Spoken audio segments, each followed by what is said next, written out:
हामी निकै एउटा खुसीको समाचार दर्शकहरूलाई सुनाउँदैछौँ। दर्शकहरू केही महिनादेखि दैलेख जिल्लाको भैरवी गाउँपालिका 1 जलजल्दी भन्ने क्षेत्रमा वैशाख 28 गतेदेखि गएको वैशाख 28 गतेदेखि पेट्रोलियम पदार्थ र प्राकृतिक ग्यास अन्वेषणको लागि ड्रिलिङ प्रारम्भ भएको थियो र अहिले त्यो ड्रिलिङ कार्य चाहिँ अन्तिम चरणमा पुगेको छ भन्ने कुरा आइराखेको छ। अब ग्यास त्यहाँबाट निस्कने पेट्रोल निस्कने कुराहरू अब अन्तिम चरणमा पुगेको भन्ने कुराहरू आइरहेको छ। 4000 मिटर जमिन मुनि अथवा त्यो भनौँ न भूसतहदेखि 4000 मिटर खन्ने काममा 3970 मिटर खनिसकिएको, 3930 मिटर खनिसकिएको र अब जम्मा 70 मिटर मात्रै बाँकी छ भन्ने कुराले यति बेला नेपाली जनता हर्षित भएको अवस्था छ। अब नेपालमै ग्यास उत्पादन हुने भयो, नेपालमै पेट्रोलियम पदार्थको निकालिसके पछाडि नेपाल आत्मनिर्भर हुन सक्छ तेल र इन्धनमा ग्यासमा भन्ने कुराहरूले एउटा भनौँ न एक ढङ्गले त्यो ढङ्गले चर्चा भइरहेको छ। यही विषयमा हामी कुराकानी गर्दैछौँ। पुरोहित साहब नमस्ते, यहाँलाई स्वागत छ। धन्यवाद। जय जननी जय मातृ। जस्तो अघि मैले पृष्ठभूमिमा भने होइन, वैशाखदेखि अब पेट्रोलियम पदार्थको उत्खनन कार्य भइरहेको छ दैलेख जिल्लामा। यस्ता अब खानीका भण्डारहरू त हाम्रो देशमा कैयौँ हुन सक्छन्। दैलेखमा मात्र सुरु भयो, अरू ठाउँमा पनि अब सर्वेको कामहरू बिस्तारै होला। यो समाचारलाई यहाँले कसरी हेर्नु भएको छ? यो कतिको खुसीको समाचार हो? यो अत्यन्त के भन्दा देश र दुनियाँको लागि अत्यन्त खुसीको खबर हो। अब हामी चाहिँ पेट्रोल तथा ग्यासको चाहिँ आत्मनिर्भर बन्ने परिस्थिति देखिएको अवस्था छ। यसमा चाहिँ के भन्दाखेरि 2 अरब 50 करोडको लगानीमा संयुक्त लगानीमा चीनको सहयोगमा नेपालका चाहिँ के भनौँ कमसे 80 जना नेपाल र चिनिया प्राविधिक गरेर 80 जनाको चाहिँ टोलीले चाहिँ आफ्नो चाहिँ भनौँ अत्यन्त भनौँ मेहनतका साथ चाहिँ उत्खनन गरेको अवस्था पनि छ। ड्रिलिङ गरेको अवस्थामा 370 मिटर चाहिँ भनौँ ड्रिल भइसक्यो भने 3930 मिटर 3930 मिटर 70 मिटर मात्रै बाँकी छ। अब लगभग अब यसमा फेल हुने भयो। अब यहाँ सिङ्गापुर मलेसिया भारत कसैको मुख ताक्नु पर्ने अवस्था छैन। नेपालको बजेट पुरोहित साहब तपाईँलाई थाहा छ नि, इन्धन किन्नमै नेपालको बजेट स्वाहा हुनेवाला थियो। अब नेपालको बजेट पुरै बच्ने भयो, अब पुरै बस्ने हो। अब तपाईँ कहिले चाहिँ भनौँ पेट्रोलमा बढाएको छ, कहिले डिजलमा बढाएको छ, कहिले ग्यासमा बढाएको छ, कहिले घटाएको छ, कहिले जुन नौटङ्की भएको छ त्यो पनि बन्द हुने भयो। अब हामी चाहिँ के भन्दा पूर्णतः चाहिँ ग्यासमा पेट्रोलमा चाहिँ आत्मनिर्भर हुने भयो। पाउने भयो। अब त्यसो भए हामी त अहिले झन्डै 200 रुपियाँ पेट्रोलको भाउमा होइन, यो त सस्तो हो। अब त 50-60 मै पाउन सक्छ। 50-60 लगभग 50 रुपियाँ पेट्रोल पाइन्छ। लगभग 50 पनि अब 500 मै पाइन्छ। 50 बाट 65 लिटर पाइन्छ। त्योभन्दा अगाडि बढ्दैन। अब नेपालमा खपत भएर त्यो चाहिँ ग्यास चाहिँ पेट्रोल चाहिँ विदेशमा हामीले अब भारतबाट ल्याउँथ्यौँ भने अब हामीले भारत पाकिस्तान बङ्गलादेश सिङ्गापुर चीन चारैतिर निर्यात गर्छौँ। हामी हाम्रो सम्पन्नता र समृद्धिको चाहिँ हौमा चाहिँ अगाडि बढिसकेको अवस्था छ। यसलाई अहिलेको नेपालकै इतिहासमा यो चाहिँ परियोजना भनेको तपाईँको के भन्दा पहिलो सफल परियोजनाको रूपमा हामीले लिएका छौँ। किनभने दर्जनौँ योजनाहरू बिचमा अलपत्र पारेर छाडेर कहिले ठेकदार भागेको छ, कहिले कमिसन मिलेको छैन। विभिन्न खालको चाहिँ कालखण्डमा राजनीतिक चाहिँ पूर्वाग्रह कुराहरू छन्, कहिले वैदेशिक हस्तक्षेपका कुराहरू छन्। यसमा त चीनले चाहिँ ठुल्ठुला इक्विपमेन्टहरू ठुल्ठुला सामानहरू सीपोर्टबाट ल्याएर ठुलो बाटो खनेर तपाईँको चाहिँ 45 रोपनी जग्गालाई क्याप्चर गरेर खन्ने काम चाहिँ तदारुकका साथ सुरु गरेको अवस्थामा अहिले अब तपाईँको चाहिँ धन्य अब 15-20 दिनमा चाहिँ पेट्रोल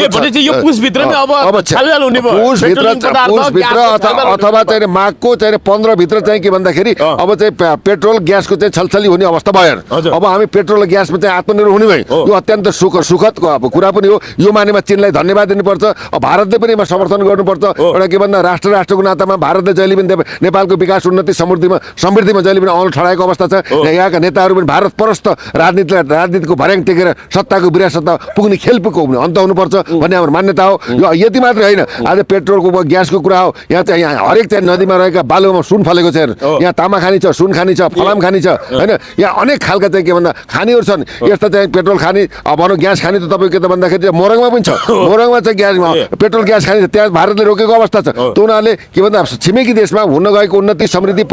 प्राकृतिक भूभागमा रहेका चाहिँ खनिज पदार्थहरूलाई उत्खनन गर्नको लागि विदेशी हस्तक्षेप किन भन्ने प्रश्न यहाँ जन्मेको छ। त्यसैले चाहिँ यो चाहिँ दैलेखमा मात्रै होइन, कमसेकम तपाईँले भन्नुभयो नेपालको हरेक जिल्लामा भनौँ हजारौँ क्षेत्रमा यहाँ चाहिँ के छ भन्दा पेट्रोल ग्यास खानी प्रचुर मात्रामा मात्रामा छ त्यसले गर्दाखेरि यसमा सम्भावित अब अध्ययन हुन जरुरी छ हैन दैलेख मात्रै अरु जिल्लाहरुमा देशका 77 जिल्लामा कुनै न कुनै खानी अध्ययन हुन जरुरी छ तपाईको अन्वेषण हुन पर्यो सुनकोशी हेर्नुस् खोज अनुसन्धान गर्नु पर्यो सुनकोशी हेर्नुस् नारायणी हेर्नुस् त्यहाँका मान्छेहरूले बालुवा चालेर सुन निकालेको छ कसले बुझाएको छ यहाँ हामी सुनको चाहिँ के भन्दा भूमिमा बसेर हामीले चाहिँ के भन्दा पितलको चाहिँ के भन्दा टपरीमा खाइरहेछौँ पितलको थालमा खाइरहेछौँ यो चाहिँ नेतृत्वको चाहिँ के भन्दा राजनैतिक इच्छा शक्ति हुनु पर्यो देशलाई बनाउने कला हुनु पर्यो क्षमता हुनु अर्को कुरो सुन्नु काइनेटिक ढुङ्गाका पहाडै पहाड छन् हेर्नुहोस् एउटा काइनेटिक ढुङ्गाको भित्र भूगर्भभित्र रहेको चिजलाई हेर्ने भने एउटा सानो चाहिँ भनौँ एक तोलाको तपाईँले लाखौँ मिलियन डलर पर्ने क्षमता राख्छ हेर्नुहोस् यहाँ हामी चाहिँ हिरा पनि छ मोती पनि छ हामी के छैन शालिग्रामको ढुङ्गा आज विश्वमै नभएको चाहिँ काली गण्डकीमा शालिग्रामको चाहिँ उत्पादन हुन्छ हेर्नु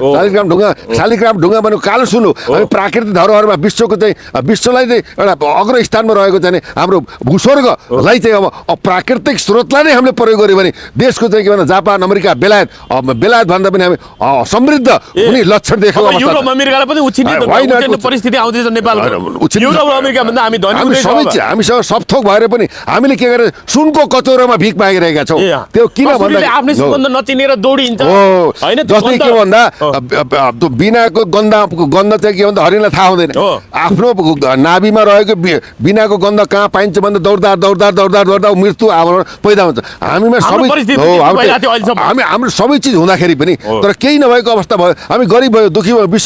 विश्वमै के भन्दाखेरि हामी चाहिँ अब एउटा दिन दुखी र गरिब चाहिँ जनताको सूचीमा हामी पऱ्यौँ दक्षिण एसियाको गरिब नागरिकमा रूपान्तरण भयो त्यसैले अबको राज्य सरकार र सरकारवाला संस्था सबैले चाहिँ प्राविधिक डाक्टर इन्जिनियर आविष्कारकहरूले देशमा रहेका भूगर्भभित्र रहेका विभिन्न खालको चाहिँ भनिसके कि भनौँ खानेहरूलाई उत्खनन गरेर दैलेखमा मात्रै होइन विभिन्न ठाउँमा मुगुमा त्यस्तै छ हेर्नुहोस् अब तपाईँको सल्यानमा त्यस्तै छ भनौँ मोरङमा त्यस्तै छ विभिन्न ठाउँमा भने यहाँ चाहिँ सुन फलेको हुनु पर्यो तुरुन्त अनुसन्धान हुनु पर्यो होइन जनताको अगाडि कसैको केही लाग्दैन झुक्न हामी चाहनु हाम्रो सार्वसत्ता सम्पन्न राष्ट्र हो कसैले चाहिँ औलो ठडाउँछ भने सारा नेपाली जनताले प्रतिवाद गर्छन् लड्छन् आज हाम्रा पुर्खाले लडेर शहादत प्राप्त गरेर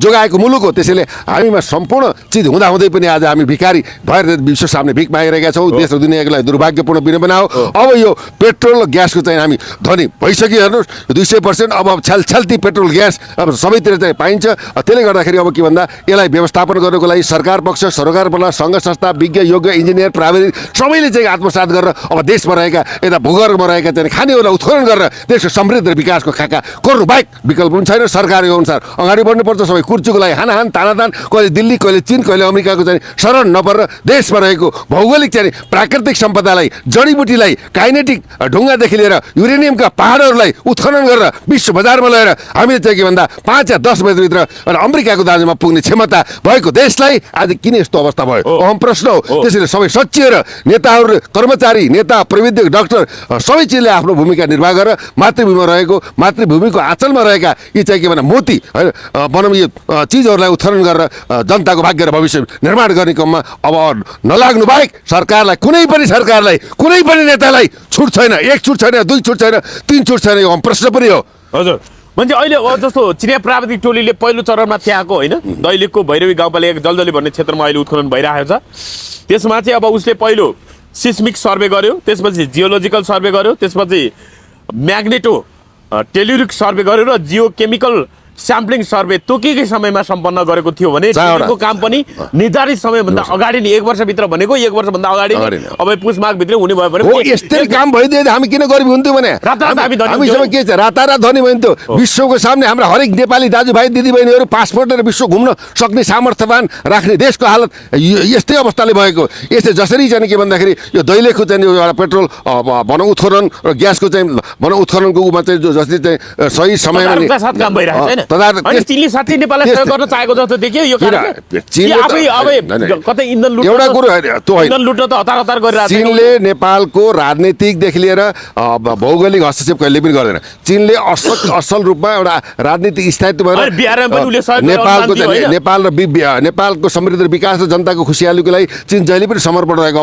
भएको अवस्था पनि छ किन भन्दा चीनले यति मात्र होइन उसले चाहिँ भनौँ 9 वटा चाहिँ प्रोजेक्ट चाहिँ बिहाएर प्रोजेक्ट सहमति भयो तथापि उसले अब के गरे 1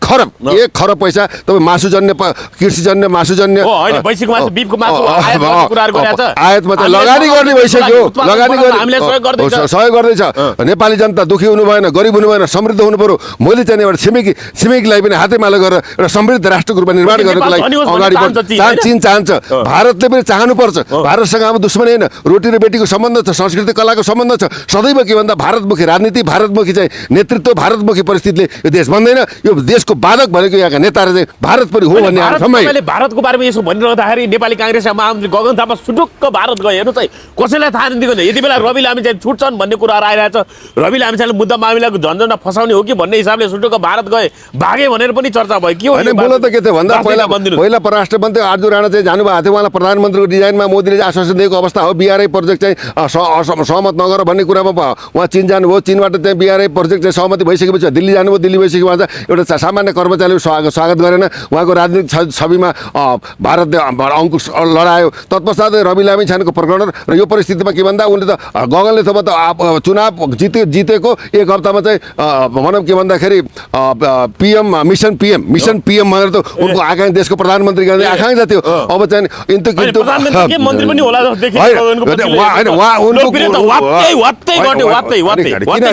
किन रुन्छस् मङ्गले आफू डङ्गले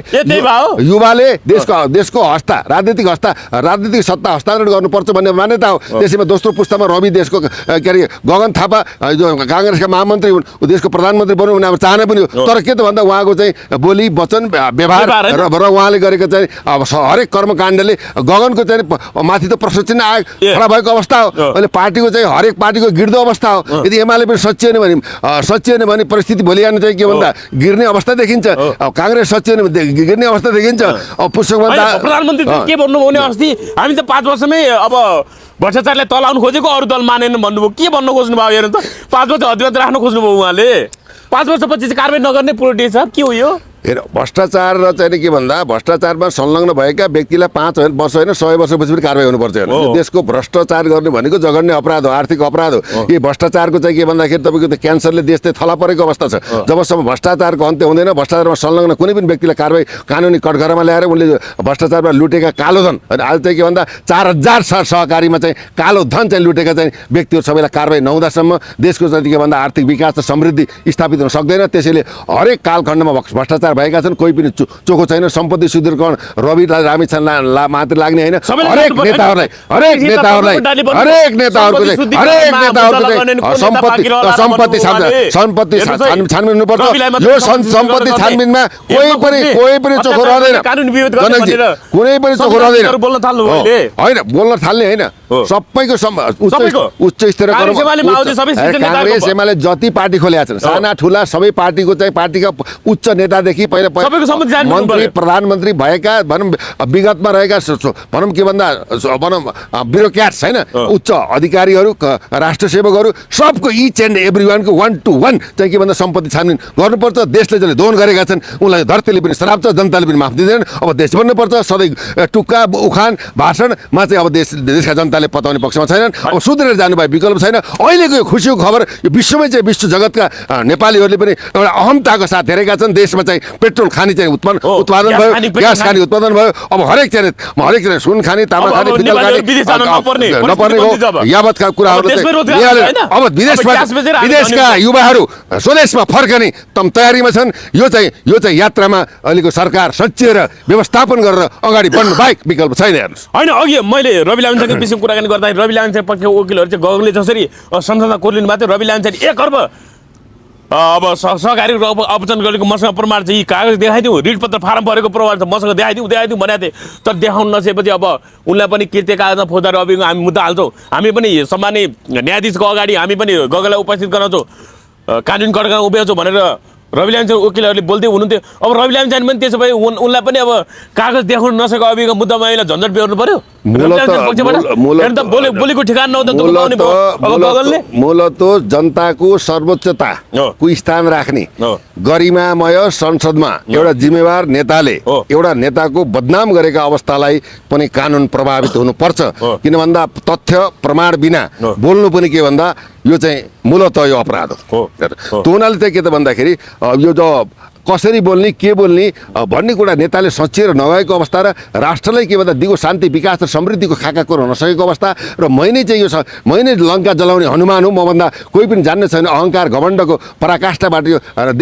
देशमा राजनीति भयो थिति भएन सिस्टम भएन बिना सिस्टमले चाहिँ बिना लगामको घोडो जस्तो भएको राजनीतिलाई अब सम्हालेर यस्ता चाहिँ खनिज पदार्थहरूलाई हरेक ठाउँमा उत्खनन गरेर जनताको भाग्य र भविष्य निर्माण गर्नको लागि युवालाई स्वरोजगार बनाउनको लागि कृषिमा क्रान्ति गर्नको लागि औद्योगिक कल कारखाना खोलेर देशलाई समृद्धमय बनाउनको लागि अहिले बाटो खुलेको अवस्था छ। यसमा चाहिँ के भन्दा अहिलेको सरकार सचिएर अब अहिलेको चाहिँ भनौँ सम्मानित प्रधानमन्त्री केपी शर्मा ओलीज्यू, सम्मानित पूर्व प्रधानमन्त्री पुष्पकमल दाहालज्यू र सम्मानित पूर्व प्रधानमन्त्री शेरबहादुर देउपाज्यू तीनटा मूर्तिहरूले अब एकबद्ध भएर राष्ट्र निर्माणको अभियानमा हातमा हात काँधमा काँध साथमा साथ मिलाएर देश नै ठुलो जनता नै ठुलाउन् जनताको हकमा मुलुकको हकमा हामी बलिदान दिनमा तयार छौँ। अब हामीले अपराधीलाई छोड्दैनौँ भ्रष्टाचारलाई छोड्दैनौँ गरेका गल्तीलाई सच्याएर देशलाई बनाउँछौँ खनिज पदार्थ निकालेर चाहिँ हरेक चाहिँ यही नै हामी सुन फलाउँछौँ यही नै सुन फलाउँछौँ यही नै हिरा फलाउँछौँ यही नै मोती फलाउँछौँ यही नै सारा संसारका लागि पर्यटकीय रूपमा हामीले यहाँ बोलाउँछौँ र देशलाई समृद्ध बनाउँछौँ भन्ने प्रतिज्ञा माटोको टिका लाएर अगाडि बढ्नु बाहेक अन्य विकल्प एक छैन दुई छैन तिन छैन। हजुर एकदम सही कुरा गर्नु। अब हामी अन्त्यमा आएछौँ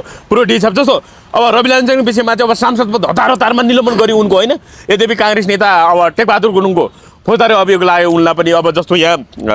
रत्तपा यो बिरकुटी मण्डपमा रहेको यो फन पार्कमा उनले अब जग्गा लिजमा लिएर फन पार्क चलाए तर भाडा तिरेन सरकारलाई राजस्व नबुझाएपछि उनलाई पनि फौजदारी अभियोग ठगी मुद्दामा अदालतमा मुद्दा पर्यो तनको उनको सांसद पद निलम्बन भएन। तर अनि त्यसै गरी एमाले नेता टोपबहादुर राईमा जो पूर्व माओवादी नेता भने केन्द्रीय सचिव उनको पनि मुद्दा चल्ने साथै अहिले त पूर्वजीलाई जेल चलान भएको छ निलम्बन छ। तर त्योभन्दा अगाडि निलम्बन भएन। रवि लामिछाने चाहिँ कास्की जिल्ला अदालतले मुद्दा पर्ने साथै निलम्बन गर्यो। ल हेर्नुहोस् त जसरी हो सम्पत्ति फसाएर पनि भविष्य समाप्त पार्ने खेल भयो भने कानुन विद्वानले बोल्नु अर्जुन आचार्यले बोल्नुभयो डाक्टर किन यो विभेद भएको उनलाई एउटा कुरोको त राजनीतिक होइन उनलाई चाहिँ रवि लामिछाने एउटा कानुन अर्को फरक कानुन हो यो। अनि यहाँ त एउटा कानुनको परिभाषा भन्ने भने तपाईँको भुइँ मान्छेदेखि राष्ट्रपतिसम्म समानुपातिक कानुन हुन्छ। गल्ती गर्यो भने कानुनी कटघरमा ल्याउनुपर्छ भन्ने मान्यता अनुरूप अगाडि बढेको संविधान यहाँ कानुनलाई प्रत्याभूति र चाहिँ आत्मसात गरेर अगाडि बढ्नु बाहेक विकल्प छैन। रविको जस्तै चाहिँ भनौँ टोपबहादुर राईमाझी बालकृष्ण खा अब चाहिँ भन्दाखेरि तपाईँको चाहिँ अब के तामाङ भन्नुभयो के अरे गुरुङ होइन टेकबहादुर गुरुङ समेतका मान्छेहरू तत्काल निलम्बन गरिएन होइन बिस्तारै पूर्वपक्षको लागि गरिसकेपछि गरियो यो के भने हतारले गर्दा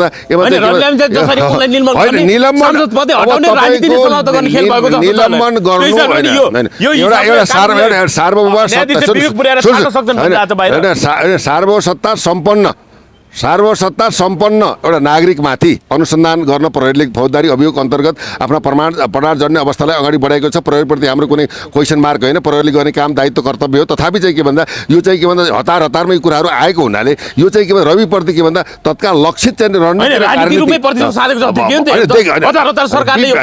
विभेदको अवस्था आयो। प्रमाणले घेर्छ भने हाम्रो रविले अनुमति पाउनु छैन। अब के भन्दाखेरि जेलमै कोच्ने भन्दा पनि रविको चाहिँ 1 अरब खाएर नि त रविले अब 2.5 खरब 3 खरब चाहिँ अवचलन भएको छ भने त्यहाँ जिमी राईले 5-वटा चाहिँ सहकारी संस्थाको सञ्चालक भएको अवस्था छ। रविले 1 अरब तिर्दैमा सहकारी न्याय पाए सहकारीको खै ऐन खै नियम खै उनीहरूले चाहिँ भुइँ मान्छेका पैसाहरूले व्यवस्थापन गर्ने राष्ट्रिय रूपमा सहमति लिएको त राष्ट्र ब्याङ्कले स्वीकृति दिए होइन सहकारी खोल्नको लागि अर्थ मन्त्रालय जिम्मा हुँदैन राष्ट्र ब्याङ्क जिम्मा हुँदैन गभर्नर जिम्मा हुँदैन सरकारले व्यवस्थापन गर्नु पर्दैन। ती ठगहरूले कहाँ लुटेका छन् कहाँ पनि कानुनी विभेद कसैले हुनु हुँदैन।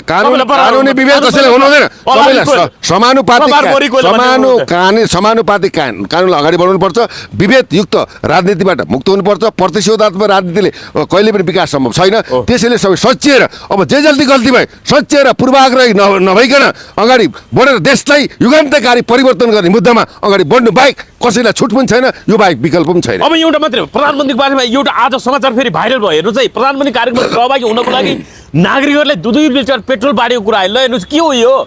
जनताले जब चाहिँ सहभागी गरेर पेट्रोल बाँड्ने के हो यो कहाँबाट आयो त्यो 2 लिटर पेट्रोल बाँड्ने आर्थिक स्रोत कहाँबाट आयो राज्यको ढुकुटी हो त्यो। पर्सा जिल्लामा आज चाहिँ पार्टी प्रवेशको कार्यक्रममा अब भेला जम्मा हुने क्रममा देशको सम्मानित प्रधानमन्त्रीको चाहिँ हातबाट चाहिँ पार्टी सदस्यता लिने चाहिँ एउटा तय भएको अवस्थामा भेला जम्मा भएको अवस्थामा भनौँ त्यहाँ भनौँ के भन्दा आबो नि जाने मान्छेलाई पेट्रोल भनौँ 2-3 लिटर